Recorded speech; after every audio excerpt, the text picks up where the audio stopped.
अगर पितृदोष है तो उसके लिए क्या कोई उपाय है? बहुत सरल उपाय है और कुछ वर्ष पहले इतना पितृदोष का प्रभाव लोगों पर नहीं पड़ता था। आज व्यक्ति बहुत परेशान है, घर में कोई ना कोई बीमार रहता है, बहुत धन कमाते हैं फिर भी धन का अभाव रहता है, तो ये पितृदोष का ही लक्षण है। और उसका बहुत सरल उपाय है कि घर में रसोई में एक घड़ा होता था, मटका पानी के लिए। पहले आरओ फ्रिज की व्यवस्था नहीं थी और वह पितरों का स्थान माना जाता था घड़ा।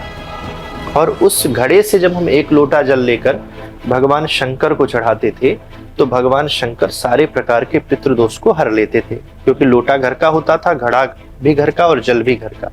आज व्यक्ति महादेव जी को जल चढ़ाता है तो मंदिर जाता है, लोटा भी मंदिर का होता है, जल भी मंदिर का होता है, भगवान भी मंदिर के होते हैं, चढ़ाया एक फॉर्मेलिटी करके वो चला आया। तो पहला तो ये है कि घर की रसोई में एक घड़ा हमें रखना चाहिए।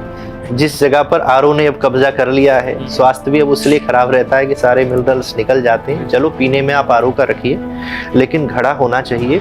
और सुबह उठकर उस घड़े के थोड़े जल का छिड़काव घर के मुख्य द्वार पर अगर हम करते हैं तो रात्रि में हमारे अनेक पितृ जो हैं भोजन की याचना से आते हैं। और जब हम सुबह सुबह उस घड़े का जल छिड़कते हैं तो उन पितरों का जो पेट जो है भर जाता है, वो तृप्त हो जाते हैं, बड़ा आशीर्वाद देते हैं।